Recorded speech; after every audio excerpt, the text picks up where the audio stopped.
기도를 통해서 주님이 이루어 가십니다. 이제 우리 옆에 계신 분들과 인사할까요? 하나님께서 우리의 기도를 들으십니다. 인사하겠습니다. 아멘. 좋습니다. 좀 추우신가요? 괜찮으신가요? 그래, 이제 조금 우리 여기 교회는 약간 한 텀 늦게 오죠? 날씨 변화가 이제 막 환절기 오고 있어요. 그래서 밤에는 꽤 쌀쌀하고요. 또 한낮에는 좀 많이 또 덥고 이렇거든요. 여러분 예배 전으로 또 건강을 좀 유의해 주시고, 여전히 이제 코로나가 많이 줄었지만 여전히 조금 아직은 조심해야 되죠. 우리 아까 어떤 성도님과 우리 독서 모임 마치고 삼계탕을 사주셔서 맛있게 먹고 얘기를 하는데, 목사님 이제 걸리면 이제는 치료도 자기 돈으로 해야 된대요. 그렇더라고요. 그래서 걸리면 안 돼요. 이제 좀 조심하시면서 건강하게 또 하시고, 건강한 몸으로. 이번 주에는 제가 보기에 우리 성도 중에 이제 혹시 아프신 분들 다 나으신 것 같은데 거의 그렇죠. 이번 주에는 아마 지난 주에 꽤 많이 이렇게 못 오신 분들이 있는데 이번 주에는 아마 다 오시지 않을까 싶어요. 우리 교회는 하여튼 최대한 늦게 시작했다가 최대한 빨리 우리 마무리 짓고 일상으로 돌아가도록 하겠습니다. 제가 서점에서 이렇게 행복에 관한 파트가 있더라고요. 행복론에 대한 이 서점에 진열되어 있는 그걸 보다가 어떤 여러분 이름 알만한 유명한 그 사상가 철학자가 쓴 책인데 이런 책이 있더라고요. 행복해지려면 먼저 자유로워져라. 행복해지려면 먼저 자유로워져라. 그 내용이 다 읽어보진 않았지만 꽤 그럴싸한, 우리에게 필요한 내용들도 많이 있었어요. 근데 우리가 진짜 행복은 뭐에 기인한다는 얘기예요? 자유로움에 기반을 둔다라는 얘기겠죠. 많은 사람들이 행복하냐 안 하냐, 돈이 많은 것 혹은 뭐 건강한 것 혹은 높은 위치에 오른 것도 있지만 그 가운데 내가 얼마나 그것을 누릴 만큼 자유가 있느냐를 아주 중요하게 생각하는 것 같은데요. 사실 그 이면에는 우리 인간의 본성, 즉 내 욕망, 내 욕구, 내가 원하는 것, 내가 소중히 여기는 것을 내 마음대로 하고 싶은 그 자유라는 것이 나의 행복으로 연결된다라는 가치관이 있는 것 같아요. 그래서 행복하려면 사람들이 딱 일반적으로 하는 생각이 뭐냐, 대부분 내가 원하는 것을 내 마음대로 하면 행복하다 이렇게 생각하는 것 같아요. 내가 원하는 것, 내가 하고 싶은 것, 그것을 내 뜻대로 하고 다른 사람의 압박이나 구속함이 없이 그냥 내가 원하는 거 다 하고, 이런 날에는 이렇게 하고 저런 날에는 저렇게 하고, 가고 싶으면 가고 가기 싫으면 가지 않고 하는 그런 자유가 행복이다라고 생각한다라는 거예요. 그러나 성경은 분명히 우리에게 이 자유에 대한 부분을 정의를 내려줍니다. 자유로우면 행복하냐? 어떤 의미에서는 정확하게 맞는 얘기지만 어떤 의미에서는 틀려요. 왜 그러냐면 성경은 이렇게 말하거든요. 성경은 죄로부터 자유로울 때 행복하다 이렇게 가르칩니다. 죄로부터 자유로울 때 행복하다. 성도는 하나님으로부터 자유로우면 행복할 수가 없습니다. 그러니까 하나님 상관하지 마세요. 내 마음대로 할 테니까요. 하나님 좀 가만히 좀 내버려 두세요. 내가 알아서 할 테니까요. 그런데요, 하나님을 멀리하고 하나님을 떠나고 하나님 안에 구속되지 않으면, 하나님께 속박되지 않으면 사람은 반드시 이 세상 혹은 악한 영, 마귀에게 사로잡힙니다. 그래서 우리가 이 세일의 다니엘 기도회 할 때 첫 번째, 두 번째 맨날 하는 게 있잖아요. 우리는 하나님의 영에 붙들리지 아니하면 반드시 악한 영에 붙들린다라고 했어요. 중간은 없어요. 하나님 아니면 악한 영이에요. 중간에 나만의 세상, 나만의 왕국, 나만의 이 윤리적이고 도덕적이고 훌륭한 어떤 가치, 그런 건 없어요. 하나님이냐 아니면 사단 마귀냐라는 거예요. 성도는 죄에서 자유를 얻어야 합니다. 우리 찬양도 있죠. 죄에서 자유를 얻게 하면, 이런 찬양이 있죠. 근데 이 말은요, 정확하게 죄의 반대인 하나님 안에 거하는 것을 말합니다. 하나님 안에 거하는 것은 곧 죄로부터 자유로워지는 것이에요. 오늘 본문 우리가 가상 7원을 우리 말씀 금요일에 본다고 했어요. 가상 7원, 예수님께서 십자가에서 하신 말씀 두 번째 말씀인데요. 오늘 본문 보니까 누가복음 23장 34절이었죠. 이에 예수께서 이르시되 아버지 저들을 사하여 주옵소서 이렇게 말했어요. 저들을 사하여 달라, 용서해 달라는 거죠. 누굴까요? 저들은 누구를 다 용서해달라는 걸까요? 1차적으로는 자기를 못 받고 있는 로마 군인들일 거고요. 2차적으로는 그들을 배후에 조종하고 있는 유대 종교 지도자들이겠죠. 근데 여러분, 이것은 그 당시 있는 이 이스라엘 사람들의 가치로는 유대인 아니면 헬라인이에요. 즉 예수님께서는 모든 사람들을 용서해달라 그러는데 모든 누구냐? 정확하게 성경의 문법을 보면 모든 죄인들을 용서해달라라는 말씀이셨어요. 우리가 지난주 금요일 날 우리 복습을 해볼까요? 지난주 금요일 날 십자가 첫 번째 의미 무슨 십자가? 임마누엘의 십자가, 즉 하나님이 우리와 함께하는 거예요. 함께한다는 말의 반대는 뭐예요? 버리는 거죠.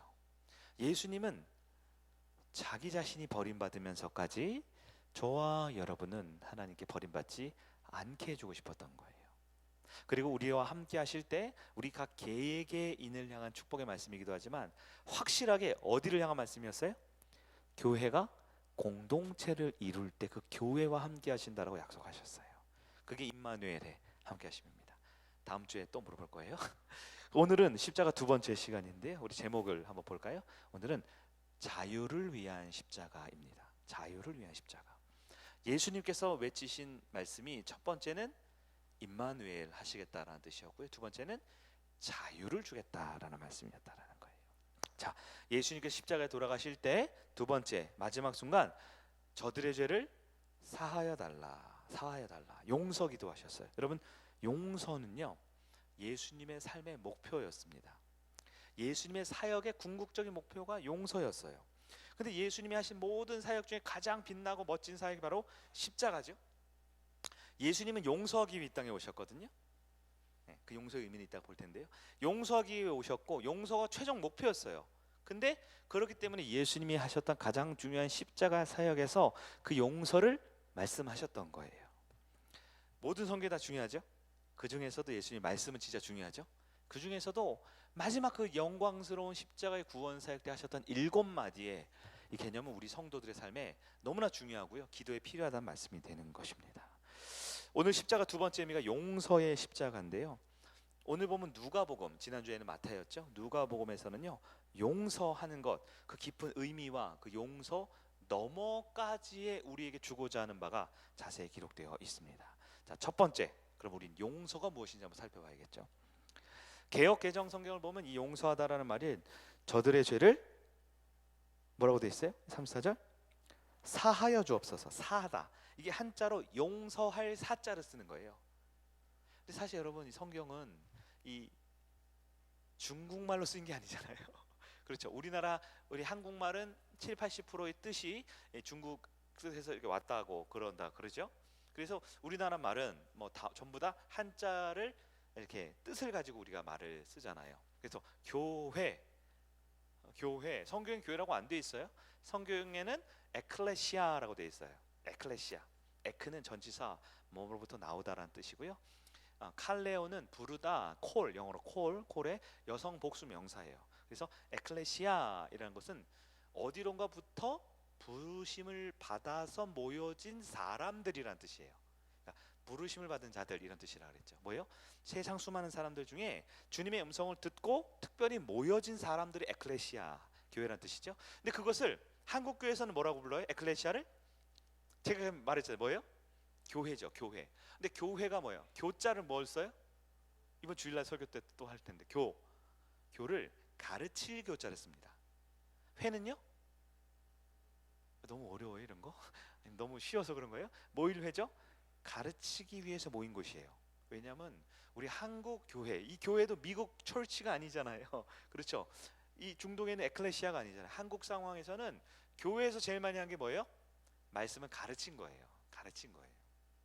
중요하죠. 근데 교회자가 교 앞에 교인데요. 교가 가르칠 교만 있는 게 아니에요. 무슨 교도 있어요? 사귀일 교라는 게 있죠. 친교하다 할 때 교자. 교회는 또한 사귀고 만나는 곳이기도 한 거잖아요. 마찬가지로 오늘 본문에 그런 의미로 보면 용서하다라고 돼 있어요. 왜냐하면 저들의 죄를 사하시고라고 돼 있어요. 사하다라는 말을 용서할 사자를 써서 용서해달라고 예수님께서 말씀하셨는데요. 헬라어 원어를 보면요, 이 용서하다라는 말을 아피에미라는 말을 써서 아피에미, 이 말은요 원어로 보면요 자유롭게 하다라는 뜻입니다. 혹은 해방시켜주다, 혹은 고통 가운데서 떠나게 하다라는 뜻이에요. 아피에미라는 단어가.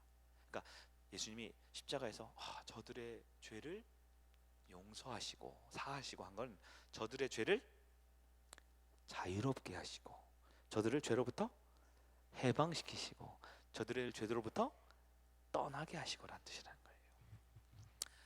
이 아피에미는요, 성경에 제가 원래 원어 이런 거 잘 안 하는데 오늘 우리가 이 단어를 좀 자세히 알아보고 싶어서 그런 거예요.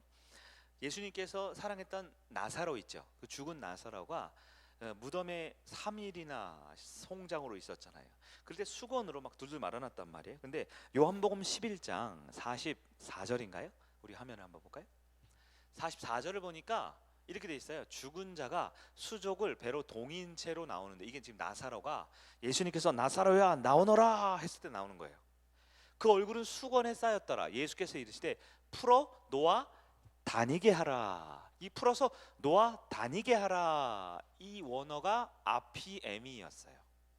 근데 어떤 본문에서는 풀어 놓아라라고 말해놓고선 오늘 본문에서 똑같은 단어를 죄를 사하시고라고 돼 있다라는 거예요. 영어로 여러분, 우리 아이들이 굉장히 옛날에 좋아했던 겨울왕국 있죠.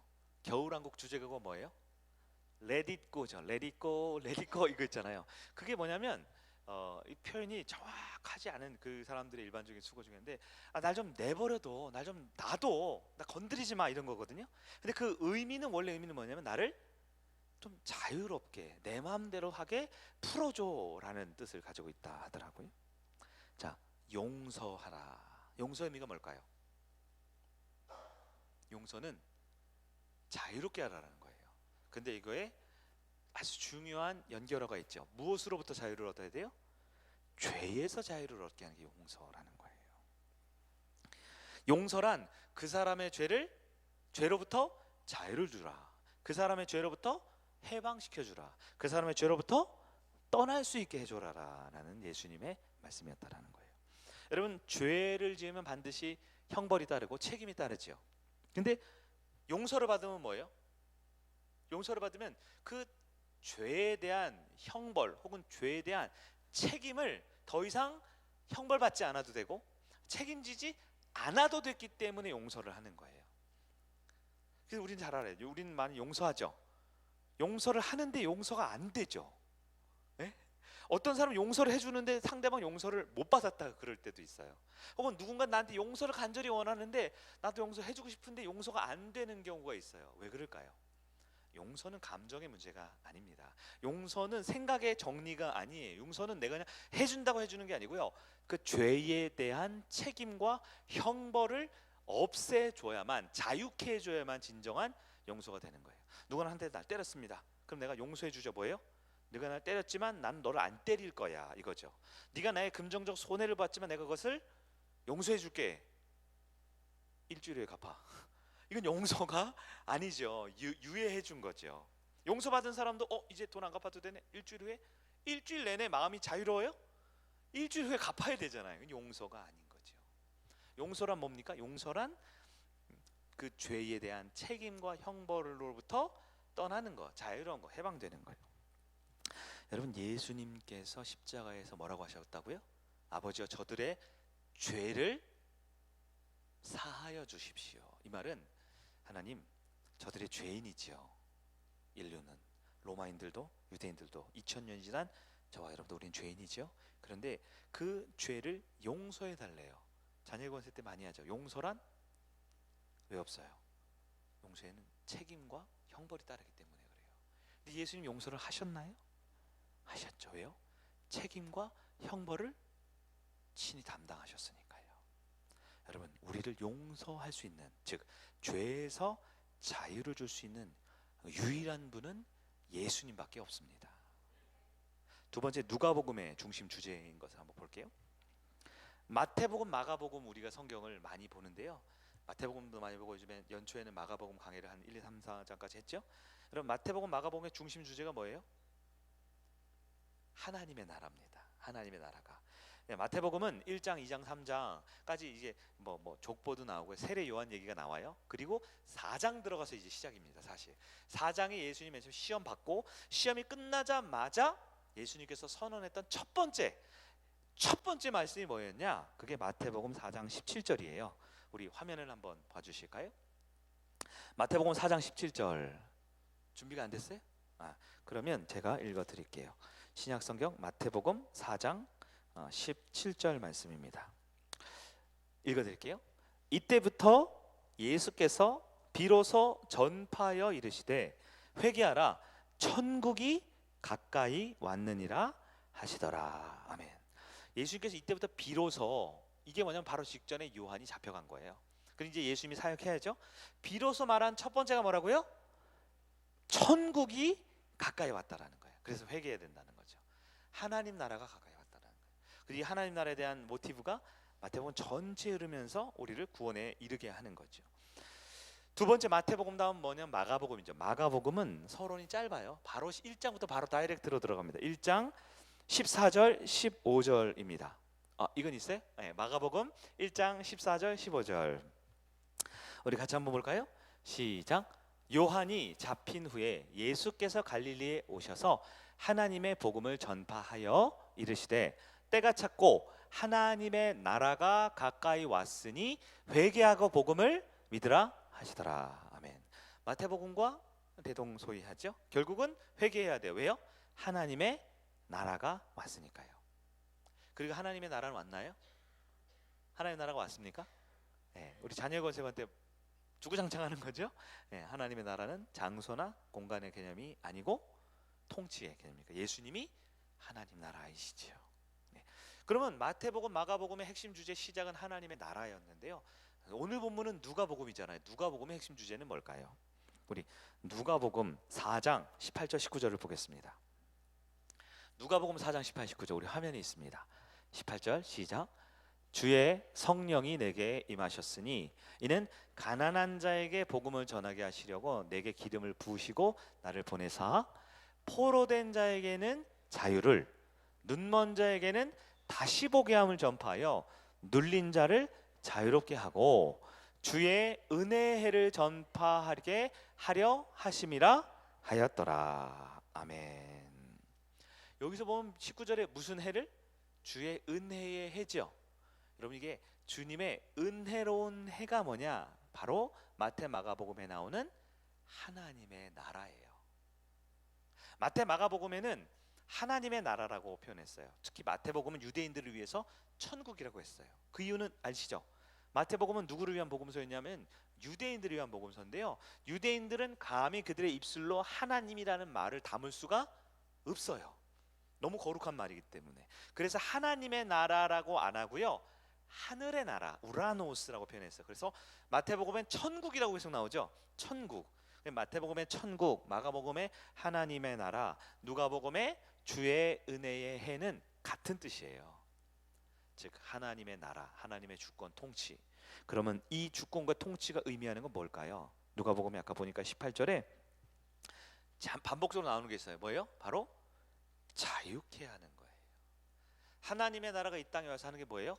세상의, 즉 사탄 마귀의 죄의 속박으로부터 자유케 하는 게 하나님의 나라입니다. 주님의 은혜가 뭐예요? 아까 누가복음 4장 18절이 나왔죠. 뭐뭐로부터? 자유를. 뭐뭐로부터? 눈먼 자가 보게 하고 다시 자유를 얻는 거죠. 해방되는 거죠. 억눌린 자가 자유를 얻고, 그 자유로운 게 주님의 특별한 은혜의 해가 바로 하나님의 나라가 임했다라는 거예요. 자, 정리를 하면 헬라어로 주의 은혜의 해, 은혜의 해라는 것이 헬라어로 아페시스라는데 아까 했어요. 용서하다가 아피엠이라고 그랬어요. 비슷하죠. 아피엠이 아페시스 뭐예요? 바로 자유케 하다, 해방시키다라는 거예요. 자, 마태, 마가복음의 하나님의 나라, 천국, 누가복음의 주님의 은혜의 해는 같은 뜻이에요. 바로 죄로부터 자유와 해방과 용서를 얻는 것입니다. 그래서 포로된 자가 자유롭게 하고, 눈먼 자가 다시 보게 하고, 눌린 자를 자유롭게 하고. 여러분, 예수님이 십자가에서 외치신 두 번째 말씀이 뭐라고요?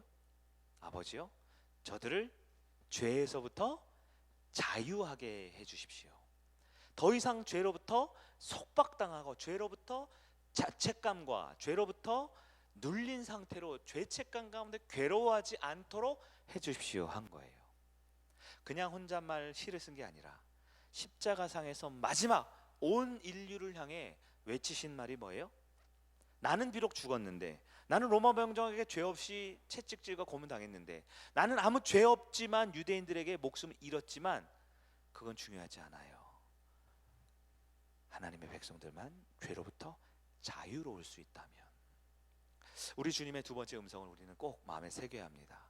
주님께서 외치신 그 음성은요, 여러분이 어떤 죄를 지었고 어떤 것에 구속되어 있고 어떤 것으로 인해 고난 당하고 있든지 간에 그 모든 죄의 근원으로부터 우리를 해방시키고 자유를 주시고 죄 책임으로부터 떠나게 하는 완전한 사랑의 선포였다라는 사실을 기억하시기를 바랍니다.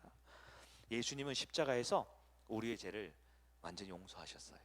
그리고 죄 책임과 형벌을 감당하셨습니다. 마지막 세 번째, 참 자유의 성취입니다. 그러면 그런 자유를 우리는 어떻게 누릴까요? 자유의 반대는 억압, 속박, 압박, 이런 것들이죠.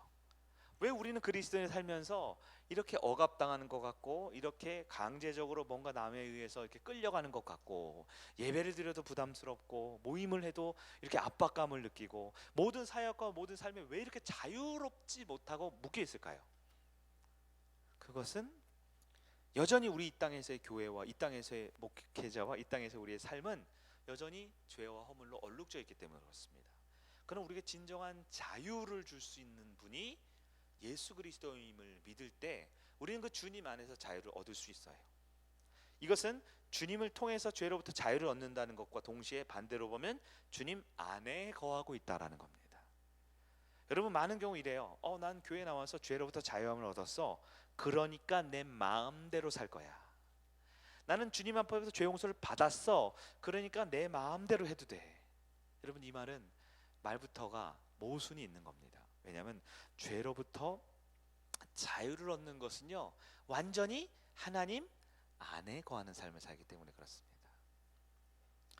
내가 왜 압박감을 느끼고 왜 죄로부터 이렇게 속박되어 있고 괴롭습니까? 그것은 하나님 안에 거하고 있지 못하기 때문에 그런 것이죠. 마태, 마가복음은 천국이 왔다, 가까이 왔다 그랬어요. 누가복음 주의 은혜의 해가 도래한다 그랬어요. 그럼 그 천국은 뭔가요? 그 하나님 나라는 뭔가요? 주님의 은혜의 해는 과연 도대체 우리에게 언제 오는 겁니까? 먼 미래에 오는 겁니까? 우리 교회가 좀 더 부흥하면요, 우리 목장이 좀 은혜로워지면요, 우리 삶의 사례가 좀 나아지면 그때 천국이 오고 그때 하나님의 나라가 오고 그때 주의 은혜의 해가 오는 걸까요? 누가복음은 좀 더 구체적으로 천국에 대한 설명을 하는데요, 뭐라고 했냐? 포로된 자에게 자유를, 눈먼 자에게 다시 보게 하면, 눌린 자에게 자유를. 아주 구체적이고 내 일상생활에서 압박감과 속박과 괴로움이 아니라 자유로움과 해방과 그것으로부터 평안함을 주는 것이 하나님의 은혜라고 말합니다. 자, 첫 번째, 참자유는 어떻게 될까요? 첫째, 죄의 속박으로부터 자유해야 합니다. 죄의 속박으로부터. 예수님은 십자가에서 모든 죄 문제를 해결하셨음을 믿으시기 바랍니다. 용서를 선언하셨어요. 그럼에도 불구하고 여전히 많은 성도들이 자신이 지은 죄의 문제로 인해서 구속당해 있어요. 예수님이 용서하셨는데 우리 주변에는 이제 자유로운데 여전히 그 죄를 다시 끄집어내고 그 더럽고 추악한 옛사람의 옷을 끄집어내서 다시 옷을 입으면서 난 어떻게 힘들어 죽겠네 하는 거죠. 여러분, 죄의 문제로부터 주님께서 그 여러분이 가지고 있는 죄의 책임과 형벌을 실제로 감당하셨음을 믿으시기 바랍니다. 이제 우리는 우리가 지은 죄로부터 자유로울 수 있어요. 조금 더 뻔뻔해지세요. 그러나 하나님 안에 있어야 합니다. 하나님을 떠나고 예수님을 떠나고 말씀을 떠나고 기도의 자리를 떠나고 예배의 자리를 떠나고 하나님이 아닌 곳에 있으면서 내 마음대로 내 뜻대로 한다고 이걸 자유라고 느끼면, 여러분은 그건 자유라고 순간 느낄지 모르지만 아니요, 죄에 나도 모르게 또 속박되어 있는 거예요. 여러분, 그러나 하나님 안에 있으면 죄로부터 속박의 자유를 얻을 수 있습니다. 죄의 구속으로부터 재앙을 얻을 수 있습니다. 여러분, 하나님 안에 거하시는 여러분들을 축원합니다. 두 번째는 신분의 속박으로부터 자유입니다. 이게 무슨 얘기냐? 죄의 용서가 나에게 임했지요. 그리고 죄의 속박으로부터 자유하면 내 신분이 이제 해방돼요. 원래는 노예였습니다. 우리가 이름은 김현욱 석자 쓰고 집은 여기 상대원동에 살지만 사실 내 이름 안에는 마귀의 노예, 죄의 노예라는 인이 박혀 있었어요. 나는 태어날 때부터 죄인이었기 때문에 노예로 태어나면, 노예 부모로 자식으로 태어나면 태어날 때부터 종이 되잖아요. 마찬가지로 우리는 죄의 속박으로부터 태어났기 때문에, 원죄로 태어났기 때문에 우리의 신분은 누구였냐? 죄의 노예였습니다. 근데 죄의 노예였는데요, 우리 부모가 노예였기 때문에 나도 노예로 태어났는데 우리 부모가, 노예가 해방됐어요. 주인에게 빚을 지지 않아도 돼요. 주인 앞에 갚을 게 없어요. 내 마음대로 자유롭게 됐어요. 그럼 이제 더 이상 나는 노예가 아닙니다. 난 누가 됐어요? 하나님의 자녀가 된 거예요. 누가복음은 이 얘기가 굉장히 많이 나옵니다. 더 이상 그 우리가 가지는 죄로부터, 죄가 있을 때는 죄에 끌려다니기 때문에 죄인, 낙인이 있는데요, 누가복음 15장에 보면 여러분 탕자의 비유 나오죠. 그게 그 얘기예요. 탕자는 원래는 주인의 아들이었죠. 둘째 아들. 근데 잘못했어요. 뭐요? 유산 챙겨가지고 세상 나가가지고 헝청망청 쓰느라고 아버지 집 재산을 절반을 날려먹었어요. 그러면 나는 이제 누가 돼야 돼요? 죄인이니까 나는 하인 품꾼의 하나로 써주십시오 이러고 들어왔죠. 근데 아버지가 뭐래요? 아니야, 넌 죄 없어. 아무도 뭐라 그러지 마. 송아지를 잡고 마을 사람들 다 소고기 스테이크 대접하면서 얘한테 뭐라 그러지 마. 이제 다 먹었지. 손에 내 아들이다, 유산 상속을 한다라는 금반지를 끼워줘요. 좋은 옷과 신발을 입혀. 좋은 옷은 뭐예요? 비싼 게 아니고 아버지가 입는 옷이란 뜻이에요. 원문으로 뭐예요? 내 유산 상속자란 뜻이에요. 얘 죄 이제 없는 거야. 아무도 뭐라 그러지 마. 여러분, 죄로부터 자유로워지면 다시 아들이 될 수 있는 겁니다.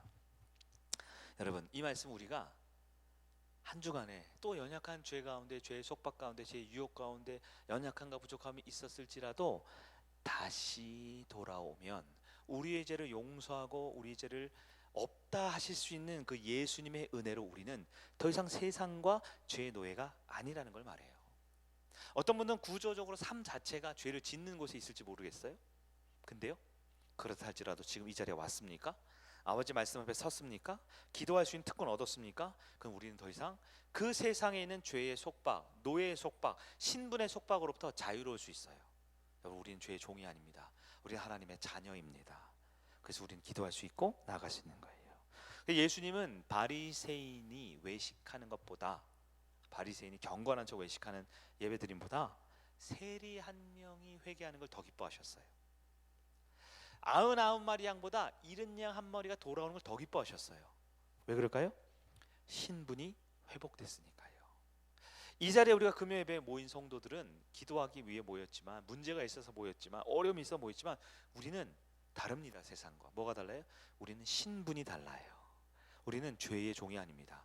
문제가 있는 게 아니에요. 이미 예수님이 우리의 죄를 해결했어요.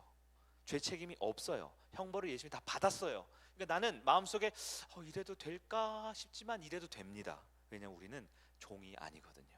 우리 하나님의 자녀입니다. 오늘 밤에 뻔뻔히 구하세요. 하나님, 저는 못하니까 좀 도와주세요. 구할 수 있는 거예요. 세 번째, 물질의 속박으로부터 자유로울 수 있습니다. 죄의 용서함을 받았어요. 그래서 죄의 책임과 죄의 형벌로부터 자유함을 얻었습니다. 그럼 당연히 이제 난 더 이상 노예가 아니니까 자유시민이 됐죠. 내 마음대로 살아야 돼요. 근데 내 마음대로 사는데요, 또 이번엔 죄가 아닌데, 그거 자체는 죄가 아닌데 엄청나게 강력한 것으로부터 우리가 이렇게 묶여 살아요. 끌려가며 살아요. 그게 뭐예요? 돈이라는 겁니다. 돈은 죄가 아닌데요, 돈은 우리를 타락시키거나 우리를 죽일 수 있는 게 아닌데요, 그럼에도 불구하고 사탄 마귀의 유혹이 아니라 우리는 하나님이 이 세상을 행복하고 자유롭게 살라고 허락하신 물질에 나도 모르게 속박이 돼 있어요. 나도 모르게 또 끌려가고 있어요. 왜 그렇습니까? 그게 바로 마귀가 주는 전략이에요. 마귀는 더 이상 나를 두려워해라, 나를 따르라, 하나님을 믿지 마라 이렇게 하지 않아요. 어떻게 해요? 돈을 사랑해라, 돈을 의지해라, 물질을 두려워하고 물질에 목매달아 살아라라고 우리에게 전략을 바꿨다라는 거예요. 누가복음 보면, 누가복음 우리가 오늘 본문이잖아요. 누가복음 보면 예수님께서 이 죄 용서를 선포하시기 전에 누가복음 전체는 아주 중요한 주제 중에 하나가 물질로부터 자유함을 얻을 때 진정한 자유와 하나님 나라의 백성이 된다라는 개념이 많아요. 대표 중에 누가복음 19장의 삭개오죠. 삭개오는 세리였죠. 그는 죄인이었나요? 죄인이죠. 근데 예수님이 죄를 용서해 줬어요. 죄의 책임을 용서해 주고 죄의 형벌을 용서해 줬어요. 그러니까 삭개오가 나타난 반응이 뭐예요? 내게 내가 가진 재산의 절반을 떼어주고 내게 남의 것을 토색하여 억지로 빼앗은 것이 있으면 몇 배? 4배로 갚아주겠습니다. 우리는 이거 보고 사람 변했으니까 지갑이 열리네, 지갑이, 이렇게 판단하는 게 아니라요, 사실 삭개오가 이렇게 속박되어 있던 게 뭐예요? 물질에 속박이 되어 있었던 거예요. 그래서 하나님께서는 진정한 자유를 줄 때 그가 매여 있었던 물질로부터 속박을 시켜 주셨습니다. 누가복음 쓴 사람이 사도행전도 썼죠. 누가 사도행전이라 그러죠. 누가행전. 누가가 누가복음도 쓰고 사도행전도 썼는데요. 사도행전에도 2장에 보면요, 초대교회가 좀 빵 시작합니다. 예루살렘 교회가. 그래서 그 사람들이 모여서 다 같이 떡을 떼고 교제하면서 했던 게 뭐예요? 예배하고 찬송하고 기도하면서 모든 삶에 필요한 것들을 나누기 시작합니다. 나누기 시작해요. 뭐예요? 나눠줬다. 어이구 잘했네, 착하네. 누구 밥 사주고 누구 선물 줬다. 어우 훌륭하네. 그게 아니고요, 더 이상 내가 가진 물질에 나는 종이 아니다. 나는 내가 가진 소유에 의해서 살아가는 존재가 아니라 무엇이든 우리 살아가는 공동체를 위해선 아낌없이 나누고 함께 쓰고 누릴 수 있는 관계가 되었다. 그 초대교회 모습이 바로 하나님의 나라 천국의 모형이거든요. 이 말씀은 아주 중요합니다. 왜냐하면 우리가 죄로부터 자유함을 얻었다, 신학적으로 중요해요. 신분으로부터 자유함을 얻었다, 이건 내 삶의 정체성이 아주 중요해요. 근데 실제적으로 우리 삶에 그럼에도 불구하고 여전히 돈이나 물질이나 가진 것이나 소유물이나 똑같은 거죠. 지갑과 통장과 잔액과 동그라미 몇 개들 때문에 우리는 두려워하고 벌벌 떨고 힘겨워하거든요.